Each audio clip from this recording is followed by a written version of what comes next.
G'day Dark Realmers, it's horror author and illustrator Michael J. Elliott here with you again, and in this week's episode of the Dark Realm Diaries we're going to be looking at the movie The Conjuring 2. Be prepared to get scared.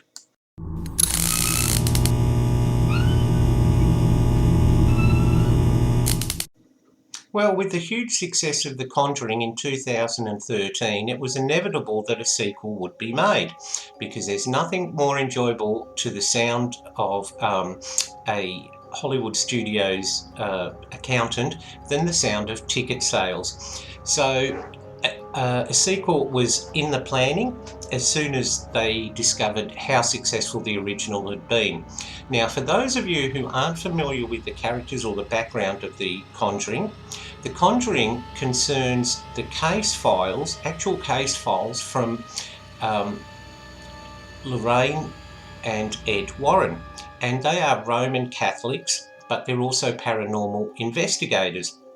Now, an interesting fact is these stories take place in the 70s, and Ed Warren has passed away since then, but Lorraine Warren is still alive. She's 90 years old now, and she still goes around doing lecture tours, still writes, still runs their museum of creepy stuff and all that sort of thing. Now, there's a lot of controversy about whether they are genuine or whether it was a lot of their stories were made up or whatever. And I'm not going to get into that today, Dark Realmers, because we're basically here just looking at the effects of a movie and taking on face value, you know, how scary the movie is, and looking at it just as a creepy story. That's what we're going to be looking at, okay? Now, the studios managed to get James Wan, the director, back at the helm again to direct the sequel, which was great because he's got a really good touch with these movies and he directs them very, very well. And also the original stars from The Conjuring, Patrick Wilson and Vera Farminga, who play Ed and Lorraine Warren, are back in the title roles. Now, the movies always start, they've become formulaic in a sense that they always start off with a look back or a flashback of a particular case that the Warrens have been involved with. Now, this one is going to really probably freak a lot of people out, because the first case in the flashback, which if you don't know The Conjuring might confuse you a bit, you're thinking, oh no, this isn't what the story's about. Okay, the first flashback sequence or sort of look back is to do with the Amityville Horror. Yes, that's right, one of the most famous of all scary movies, and of course a haunting that has created so much controversy. And believe it or not, there's been 17 Amityville movies. Yep, 17. Okay, and there's another one on the way. Yep, just when you thought you couldn't get enough of, you know, the that old house, no, it's back again. Okay, well, basically in the beginning of the movie, Lorraine Warren, who's also psychic and can channel. Now, she's trying to determine whether there is an evil presence, actual evil presence in the house, because before the events of the Amityville Horror took place with George and Kathy Lutz, a young man, Defoe, he took a shotgun and shot every member of his family, and at his trial he claimed that demonic voices told him to do that. So Lorraine Warren goes around in a sort of semi-trance and she reenacts the shootings, and back at the table she sees visions, she sees some really, really scary stuff, and back home she says to her husband that that's the closest she ever wants to get to hell, and he paints a picture of what she's actually seen. So that sets it up perfectly. Okay, then we move on to England, where a young girl in with her family living in a house in England, she begins, as they all do, playing with a Ouija board, and that's when some scary things happen. Now, once again, this case has become known as the Enfield poltergeist, okay? And it's largely been debunked.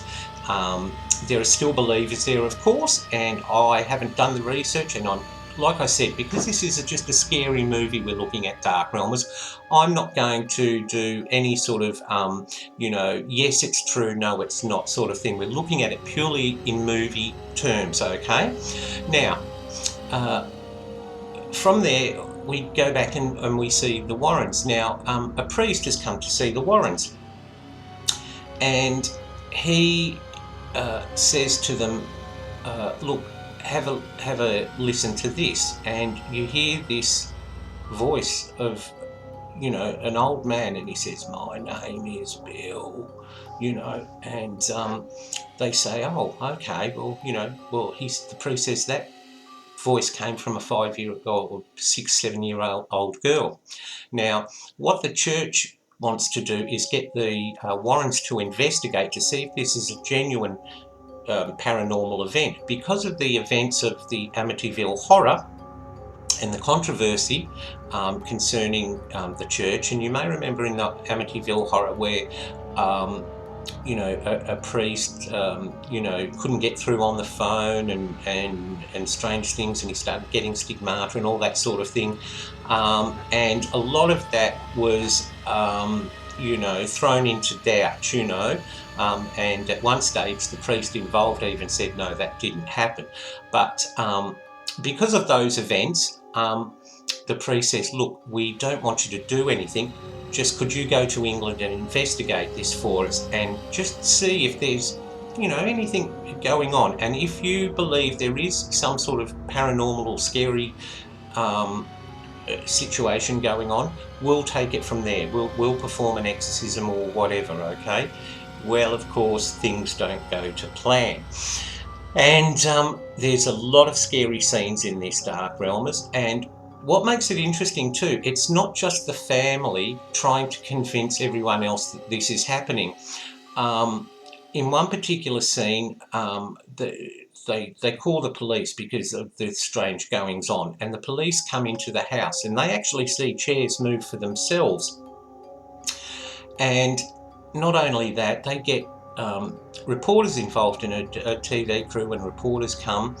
And while they're there, the young girl starts talking in the voice of this old man. And so they're obviously convinced. And one of the reporters becomes very involved with the Warrens in their investigation. And, he lends a hand. Obviously, he's not a paranormal investigator, but he can, he's there to tell them the background and so forth. And there are some really creepy scenes in this, Dark Realmers. Now, the mother has tried to stop this demonic happening from continuing, and she's put crosses, hundreds of crosses, all within a room. And in one scene, the crosses slowly reverse and turn upside down. There's scenes of furniture flying, a whole heap of really creepy, and it's not all horror too, really bad horror. One of the creepiest scenes involves the young girl, and she's home from school and she's watching TV, and the remote control, something happens and the TV keeps changing, so she turns it back and it keeps changing, and then the remote control flies off the table. And then she turns and looks, and in the corner there is this old chair, and apparently this is the chair that this old man Bill died in. And they're very aware of this, and you're probably thinking, well, hang on, why, what are they doing with all this furniture that the woman's husband got very cheap? And the young girl thinks, hello, this is really strange. Well, I would too if my remote control sort of landed on the floor. And he's obviously turning this over himself. And that's one of the creepiest scenes, because it builds up very, very slowly. Just from, just like we all would, thinking, oh, hello, there's something wrong with the remote control, to thinking, hello, how did that happen? okay, and this man telling them to get out of the house, okay. So that's quite creepy in itself. But I can't give away too much of the plot, but just when you think this old man is the cause of all this evil, it's not. Um, it's something far, far worse, something that the Warrens have faced before. And there's a wonderful scene where this demonic creature, which is a blasphemous demon, and by blasphemous I mean it wears the image of a nun, you know, as a blasphemy. And this picture that Ed Warren has painted, this demon holds it up and holds it up as her face and steps through it, and that's really creepy. And it's very, very good in the fact that there's a twist in it where you think, okay, it's all over, okay, this hoax, you know, it's been proven, you know, because they see the young girl throwing furniture around in the kitchen, and they think, oh, well, that's all proven.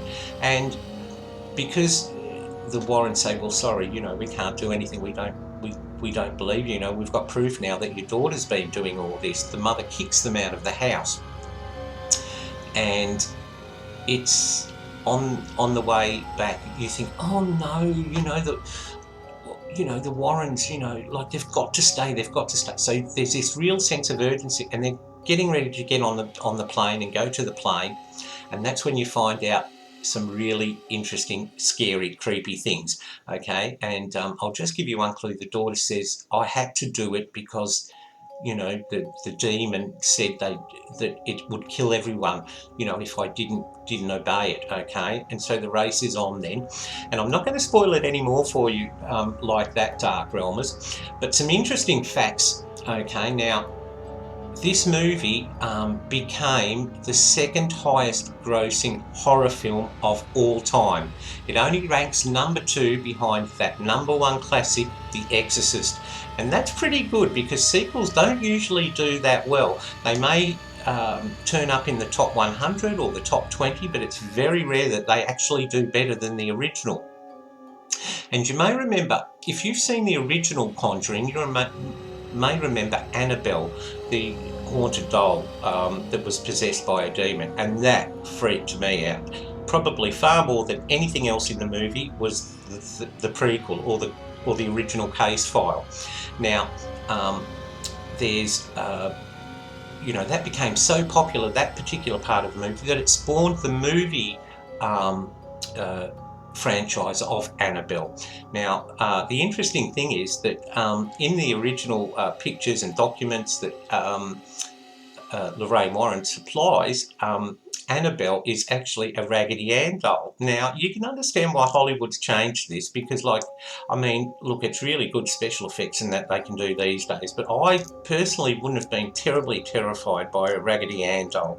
And, you know, having those cloth arms and everything, it just wouldn't have done it. So the fact that they made it a porcelain doll with a really creepy face is wonderful.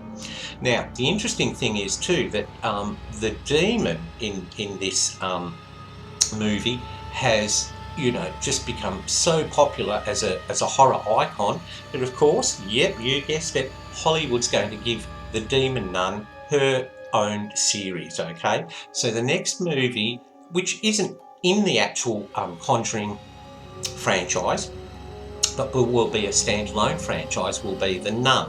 Okay, now I'm not sure at this stage whether James Wan will be directing it. It depends on his commitments and everything. But it'll be interesting to see how things go because you've now got 3 franchises. You've got the Conjuring franchise, you've got the Annabelle franchise, and now you've got The Nun. So if the next demon in the series turns out really creepy, you may be getting ready for some more, okay?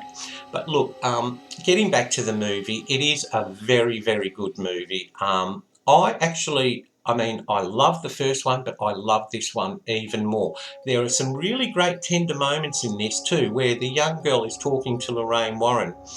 And because of what's been going on in the house, and it's very widely reported and so forth, she hasn't got any friends, and people turn their back on her and they're frightened of her. And there's a wonderful tender moment where she's on the playground swing in the backyard talking to Lorraine Warren about friendship and how lonely she is and so forth like that. And there's also the added tension of Lorraine Warren has had a vision or a psychic dream where she sees her husband's death, and she's very convinced that this is going to happen during this case file. Okay, now there's a lot of tension in this movie, enough to keep you on the edge of your seat, definitely. Okay, not for the faint-of-hearted, and I think we know who we're talking about here, don't we, Amber? Yes, but I'm sure hubby will love this one. Okay, now the movie is available, Dark Realmers, on DVD and Blu-ray, and probably easily available on one of the numerous streaming services that are available. But do check it out for yourself. I can recommend it as a horror writer, and it gave me some definite chills. And like I've always said to you in the past, Dark Realmers, if you can do that to me, well, then you know it's got something going for it. Okay, Dark Realmers, well, I hope you've enjoyed our look at The Conjuring. Only a short visit, because as with a lot of these films, I can't say too much without spoiling it, and that's one thing I hate doing. I won't spoil a book or a movie for my Dark Realmers, okay, but I'll just give you the relevant points and any bonus trivia I think you might be interested in. Okay, well, that's it for this episode of the Dark Realm Diaries. I hope you've enjoyed our trip to the movies this week, and if you have liked it, please give us a like, and don't forget, hit subscribe if you want to see some more movie reviews, horror reviews, book reviews, and all the other content we have here on the Dark Realm Diaries. So until next time, this is horror author and illustrator Michael J. Elliott saying to you, stay in the light, Dark Realmers. Bye for now.